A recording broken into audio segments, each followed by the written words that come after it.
Hello student, Jharkhand education में आपका स्वागत है। जैसा कि आप लोगों को पता होगा कि जैक बोर्ड ने मॉडल पेपर जारी कर दिया है और आज के वीडियो में हम क्लास 12 के इकोनॉमिक्स के मॉडल पेपर के ऑब्जेक्टिव क्वेश्चन को देखेंगे, जो कि साइंस, आर्ट्स और कॉमर्स तीनों के लिए ही बहुत ही इम्पोर्टेंट है। तो आज का हमारा पहला प्रश्न है, निम्नलिखित में से किस वक्र से संसाधनों के उत्तम विनिधान से दो वस्तुओं की अधिकतम संभावित उत्पाद संयोग को दर्शाया जा सकता है? तो हमारे ऑप्शन है समुत्पाद रेखा, मांग वक्र, कुल उत्पाद वक्र, उत्पादन संभावना वक्र। तो इसका आंसर होगा उत्पादन संभावना वक्र। क्वेश्चन नंबर 2 है, निम्न में से किस प्रश्न का संबंध व्यष्टि अर्थशास्त्र से है? कूटों का प्रयोग करते हुए सही विकल्प का चयन कीजिए। बाजार में किसी वस्तु की कीमत का निर्धारण कैसे होता है? देश में संसाधनों का विनिधान कैसे हो? एक फर्म का कुल निर्गत स्तर क्या है? एक देश में वस्तुओं की कीमत क्यों बढ़ती है? तो हमारे ऑप्शन है A 1, 2 and 4, B 1, 3 and 4, C 2 and 4, D 1 and 3। तो इसका आंसर होगा डी 1 एंड 3। क्वेश्चन नंबर 3 है, निम्न में से किस इकाई में उपयोगिता को मापा जा सकता है? हमारे ऑप्शन है किलोमीटर, लीटर, ग्राम, रुपया। इसका आंसर होगा ऑप्शन नंबर डी, रुपया। उपयोगिता किसी वस्तु की आवश्यकता संतुष्ट करने की शक्ति को ही कहते हैं। क्वेश्चन नंबर 4 है, यदि किसी वस्तु की मांग की कीमत लोच का मान 2 है तो उस वस्तु की मांग होगी। हमारे ऑप्शन है पूर्णतया लोचदार, लोचदार, शून्य लोचदार, इकाई लोचदार। इसका आंसर होगा ऑप्शन नंबर बी, लोचदार। एक उपभोक्ता का अधिमान एक दृष्ट होता है। इस मान्यता के आधार पर एक उपभोक्ता दो वस्तुओं के निम्न बंडलों में से किन बंडलों पर उदासीन होगा? हमारे ऑप्शन है 3, 4, बी 6, 7, सी 1, 2, डी 5, 2। इसका आंसर होगा option number C, A and D. Question number 6 है, निम्न में से पूरक वस्तुओं का एक उदाहरण है। ऑप्शन है चाय और कॉफी, कलम और स्याही, कलम और जूते, रसगुल्ला और गुलाब जामुन। इसका आंसर होगा ऑप्शन नंबर बी, कलम और स्याही। पूरक वस्तुएं वे वस्तुएं होती है जो किसी आवश्यकता को संयुक्त रूप से संतुष्ट करती है, जैसे पेन और स्याही। क्वेश्चन नंबर 7 है, सामान्यतः एक औसत उत्पाद वक्र का आकार होता है। हमारे ऑप्शन है एक सरल रेखा, यू आकार का, अति परवलयीय, उल्टे यू आकार का। इसका आंसर होगा ऑप्शन नंबर डी, उल्टे यू आकार का। क्वेश्चन नंबर 8 है, पैमाने का स्थिर प्रतिफल के उत्पादन फलन में यदि साधनों को दुगुना वृद्धि की जाती है तो उत्पादन में वृद्धि होगी। हमारे ऑप्शन है 4 गुना, 1 गुना, 2 गुना, 3 गुना। इसका आंसर होगा ऑप्शन नंबर सी, 2 गुना। क्वेश्चन नंबर 9 है, निम्नलिखित चित्र में आयत ओ ए बी सी का क्षेत्रफल क्या दर्शाता है? हमारे ऑप्शन है कुल लागत, औसत लागत, औसत स्थिर लागत, कुल स्थिर लागत।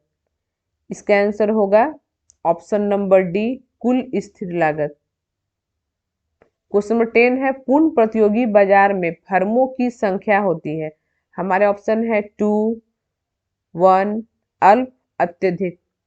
इसका आंसर होगा ऑप्शन नंबर डी, अत्यधिक। क्वेश्चन नंबर 11 है, एक पूर्ण प्रतियोगी फर्म के संतुलन की शर्त निम्न में से कौन सी है?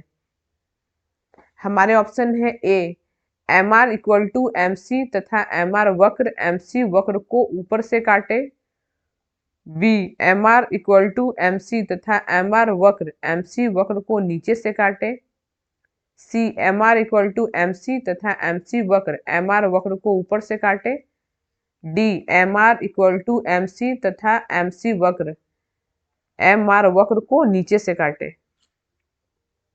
इसका आंसर होगा option number D, MR equal to MC तथा MC वक्र MR वक्र को नीचे से काटे।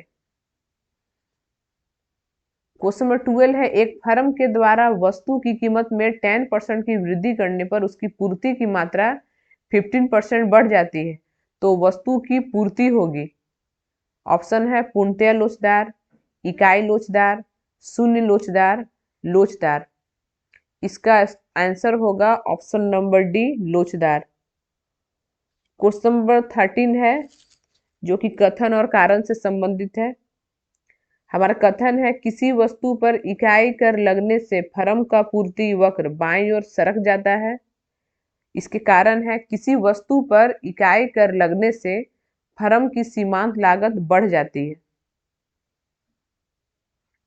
हमारे ऑप्शन है ए सही है लेकिन आर गलत है, बी ए गलत है लेकिन आर सही है, सी दोनों ए और आर सही है तथा आर की सही व्याख्या है, डी दोनों ए और आर सही है तथा आर की सही व्याख्या नहीं है। तो इसका आंसर होगा ऑप्शन नंबर सी, दोनों ए और आर सही है तथा आर की सही व्याख्या है। क्वेश्चन नंबर 14 है, किसी वस्तु की मांग में वृद्धि होने से संतुलन कीमत पर क्या प्रभाव पड़ता है। हमारे ऑप्शन है संतुलित कीमत में वृद्धि होती है, संतुलन कीमत में कमी होती है, संतुलन कीमत अपरिवर्तित रहती है, संतुलन कीमत शून्य हो जाती है। तो इसका आंसर होगा संतुलन कीमत में वृद्धि होती है।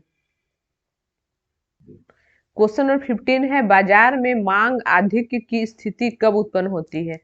जब D इक्वल टू S बराबर होंगे, B S D से बड़ा होगा, C D S से बड़ा होगा या फिर D minus S equal to 0 होगा।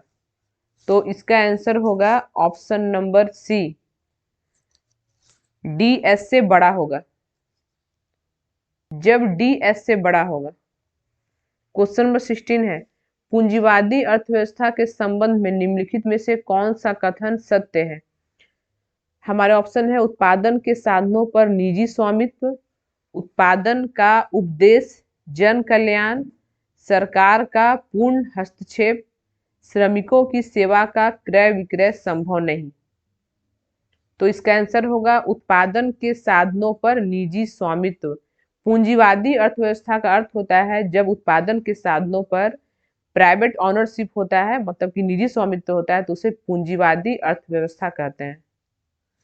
क्वेश्चन नंबर 17 है, मान लिया जाए एक देश में 2 लाख व्यक्ति रोजगार में संलग्न है तथा 10,000 व्यक्ति कार्य करने को इच्छुक हैं, लेकिन उन्हें काम नहीं मिल पा रहा है, तो देश में बेरोजगारी की दर होगी। हमारे ऑप्शन है 2%, 10%, 5%, 20%। इसका आंसर होगा option number C, 5%। Question number 18 है, अर्थशास्त्र की भाषा में निवेश शब्द से क्या अभिप्राय है। हमारे ऑप्शन है शेयर का क्रय, जमीन का क्रय, बीमा योजना में मुद्रा खर्च करना, पूंजीगत वस्तुओं के स्टॉक में वृद्धि। इसका आंसर होगा ऑप्शन नंबर डी, पूंजीगत वस्तुओं के स्टॉक में वृद्धि। क्वेश्चन नंबर 19 है, आय के चक्रीय प्रवाह के 2 क्षेत्रक मॉडल में कारक सेवाओं का प्रवाह किस दिशा में होता है। हमारे ऑप्शन है फर्म से फर्म की ओर, परिवार से फर्म की ओर, परिवार से परिवार की ओर, फर्म से परिवार की ओर। इसका आंसर होगा ऑप्शन नंबर बी, परिवार से फर्म की ओर। क्वेश्चन नंबर 20 है, सरकार द्वारा भुगतान की गई वृद्धा पेंशन की राशि निम्नलिखित में से किस समुच्चय का एक भाग होती है। हमारे ऑप्शन है जीडीपी, जीएनपी, राष्ट्रीय आय, व्यक्तिगत आय। इसका आंसर होगा ऑप्शन नंबर डी, व्यक्तिगत आय, पर्सनल इनकम। क्वेश्चन नंबर 21 है, निम्नलिखित में से विनिमय का एक सर्वमान्य माध्यम कौन सा है। हमारे ऑप्शन है chequebook, bond paper, demand draft, मुद्रा। इसका आंसर होगा ऑप्शन नंबर डी, मुद्रा। क्वेश्चन नंबर 22 है, ब्याज दर में वृद्धि का मुद्रा की नकदी मांग में क्या प्रभाव होता है? मुद्रा की नकदी मांग में वृद्धि होती है, मुद्रा की नकदी मांग में कमी होती है, मुद्रा की नकदी मांग अपरिवर्तित रहती है, मुद्रा की नकदी मांग शून्य हो जाती है। तो इसका आंसर होगा ऑप्शन नंबर बी, मुद्रा की नकदी मांग में कमी होती है। क्वेश्चन नंबर 23 है, अर्थव्यवस्था में मुद्रा की पूर्ति को बढ़ाने के लिए एक केंद्रीय बैंक के द्वारा अपनाए गए निम्न उपाय हैं। निम्न कूटों का प्रयोग करते हुए सही विकल्प का चयन करें। बैंक दर में कमी, प्रतिभूतियों की बिक्री, कोष अनुपात में कमी।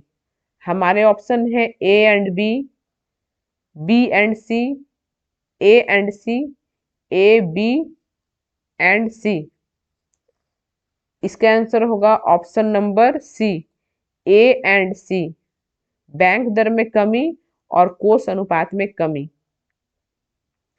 क्वेश्चन नंबर 24 है, निम्नलिखित में से किस कर को कागजी कर कहा जाता है, मतलब कि पेपर टैक्स कहा जाता है? हमारे ऑप्शन है आयकर, निगम कर, संपत्ति कर, सीमा शुल्क। इसका आंसर होगा ऑप्शन नंबर सी, संपत्ति कर। वेल्थ टैक्स को हम लोग कागजी कर भी कहते हैं। क्वेश्चन 25 है, निम्नलिखित में से प्रत्यक्ष कर का एक उदाहरण कौन सा है? हमारे ऑप्शन है उत्पादन कर, उत्पाद कर, निगम कर, सेवा कर। इसका आंसर होगा ऑप्शन नंबर सी, निगम कर। क्वेश्चन 26 है, यदि आय में परिवर्तन से उपभोक्ता का उपभोग व्यय अपरिवर्तित रहता है तो इस स्थिति में एमपीसी का मान क्या होगा? हमारे ऑप्शन है एक से अधिक, एक, शून्य, शून्य से कम। इसका आंसर होगा ऑप्शन नंबर सी, शून्य। क्वेश्चन नंबर 27 है, निम्न में से समग्र मांग का एक घटक नहीं है। हमारे ऑप्शन है उपभोग व्यय, निवेश व्यय, निवल निर्यात, वित्तीय परिसंपत्तियों पर व्यय। इसका आंसर होगा ऑप्शन नंबर डी, वित्तीय परिसंपत्तियों पर व्यय। क्वेश्चन नंबर 28 है, कुल निर्गत में परिवर्तन तथा स्वायत्त निवेश में परिवर्तन का अनुपात क्या कहलाता है? हमारे ऑप्शन है सीमांत की उपभोग प्रवृत्ति, बचत की औसत प्रवृत्ति, गुणक, सीमांत की औसत प्रवृत्ति। इसका आंसर होगा ऑप्शन नंबर सी, गुणक। क्वेश्चन नंबर 29 है, विदेशी विनिमय दर क्या है? हमारे ऑप्शन है वस्तु की वस्तु में कीमत, वस्तु की मुद्रा में कीमत, मुद्रा की वस्तु में कीमत, देशी मुद्रा की विदेशी मुद्रा में कीमत। इसका आंसर होगा ऑप्शन नंबर डी, देशी मुद्रा की विदेशी मुद्रा में कीमत।